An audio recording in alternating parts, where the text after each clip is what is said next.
Alors bonjour à toutes et à tous, je me retrouve devant vous aujourd'hui pour vous filmer une vidéo avec deux idées coiffure avec une natte en épi. Donc on va commencer avec la première idée coiffure. Donc ce petit accessoire vient du site Les Roses de Lily que je vous incite par ailleurs à aller voir. Il y a de superbes accessoires dessus. Donc on va commencer par mettre en fait le headband qui en fait est je crois un head wrap.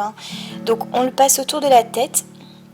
Et vous savez, il y a quelque chose de dur à l'intérieur qui est assez malléable, donc moi j'en fais une sorte de petite rose. Donc j'ai fait en sorte de discipliner d'abord ma mèche sur le côté pour que ça fasse un joli effet qui entoure le visage. Donc une fois qu'on est là, vous pouvez éventuellement crêper un petit peu pour avoir un volume à l'arrière de la tête. Moi j'ai pas eu besoin de le faire parce que j'avais lavé mes cheveux le matin la veille, donc il y a assez de texture. Et on va commencer à faire tout simplement une natte en épi. Donc on prend deux brins, on travaille vraiment avec deux parties de cheveux et à chaque partie en fait on prend des cheveux de derrière. Donc là l'objectif n'est pas qu'elle soit une natte en épi très fine on va dire. C'est vraiment fait on va dire assez grossièrement avec des grosses parties de cheveux, mais si vous voulez qu'elles soient encore plus jolies, vous prenez à chaque fois des plus petites parties de cheveux. Donc vous verrez, l'exercice est un petit peu douloureux, je dirais, pour les bras quand vous le faites à l'arrière. Donc moi j'ai ramené en fait la natte en épi après sur le côté pour la terminer, ce qui fait beaucoup moins mal. Alors on me demande souvent comment faire dans des nattes parce que vous avez, lorsque vous avez un dégradé, des cheveux en fait qui sortent de cette natte, comme vous pouvez le voir aussi sur moi. Donc vous allez voir comment je fais. En fait, tout simplement après je vais me munir de petites pinces plates et vous verrez en fait ça va permettre aux petits cheveux qui dépassent de s'insérer. Après voilà, je vous cacherai pas que quand on a un dégradé, les nattes parfois c'est un petit peu plus compliqué. Donc vous prenez une petite pince plate de préférence que vous insérez à l'intérieur, donc il ne faut pas qu'elle ressorte de l'autre côté de la natte. Puis donc là j'arrange tout simplement le rendu en fait de face. On dessert un peu la natte, faut pas que ça soit spécialement parfait en fait parce que vous allez voir ça va être un petit chignon bas. Donc on prend la natte et on l'enroule sur elle-même. On va venir ensuite la fixer avec des petites pinces, rondes ou plates encore une fois, ça dépend avec lesquelles vous êtes à l'aise. Donc n'hésitez pas à en mettre plusieurs pour que ça tienne bien. Puis peaufiner ensuite, comme toujours si vous pouvez voir ce que vous faites c'est toujours mieux. Et vous insérez les petites barrettes. Donc voici le résultat de cette première idée coiffure avec une natte en épi. Vous pouvez voir qu'on l'aperçoit au niveau du chignon. Place maintenant à la seconde idée coiffure, donc un petit peu plus longue à faire. On va tout d'abord bien séparer en fait la chevelure en deux parce qu'on va travailler après avec deux sections et on va attacher en attendant le côté droit. Donc quand j'ai commencé la coiffure, je ne savais pas exactement à quoi ça allait ressembler au final et c'est pour ça que vous allez comprendre après. Donc là on va faire une natte en épi collée. Vous prenez donc deux parties de cheveux et à chaque fois en fait, donc vous allez insérer une nouvelle partie que vous allez prendre des cheveux qui ne sont pas encore dans vos mains, je dirais. Un peu comme une natte africaine, sauf que là on travaille avec deux brins.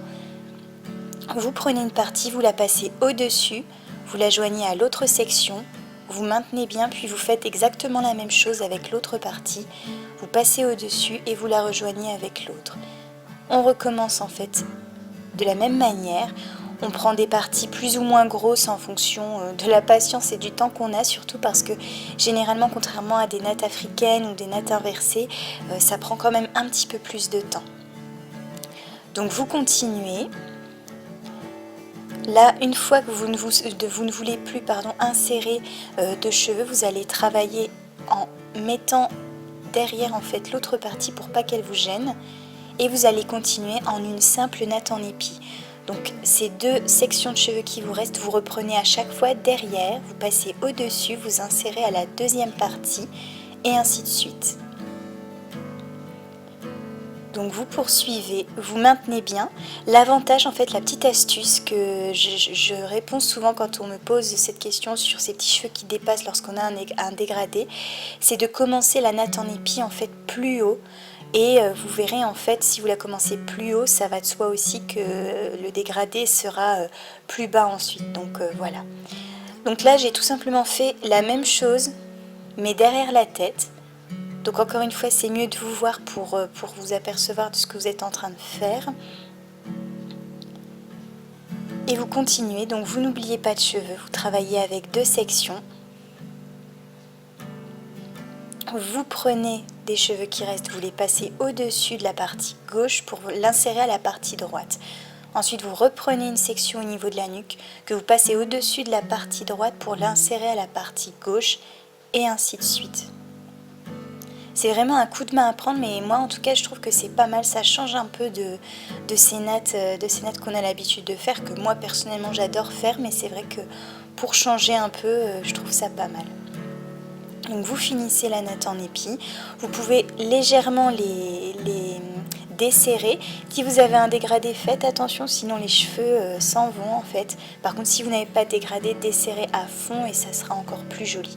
Donc là en fait, je l'ai fait ce s'entrecroiser, je dirais, s'entremêler, et on attache avec un petit élastique au bout pour que cette petite torsade en fait tienne. Là je prends une petite pince plate et je viens fixer à l'intérieur en fait. Donc n'hésitez pas à prendre 2 ou 3 petites pinces pour être sûr que ça tienne bien. Moi en fait, entremêler comme ça a vraiment tenu toute la journée. Donc vous en ajoutez quelques-unes. Je vous conseille ensuite de prendre un petit peu de spray. On me demande aussi pour les frisottis. En règle générale, c'est bien de prendre un petit peu de spray pour essayer de les plaquer un peu. Et dès que vous avez un petit peu d'humidité dans l'air, clairement votre meilleur ami sera votre bonnet. Donc moi je vaporise un petit peu de spray. Et la coiffure est terminée. Donc dites-moi laquelle des deux vous avez préféré. Si vous pensez les reproduire, n'hésitez pas à me les envoyer sur Facebook, ça me fait toujours super plaisir. Je vous fais des gros bisous et je vous dis à très bientôt.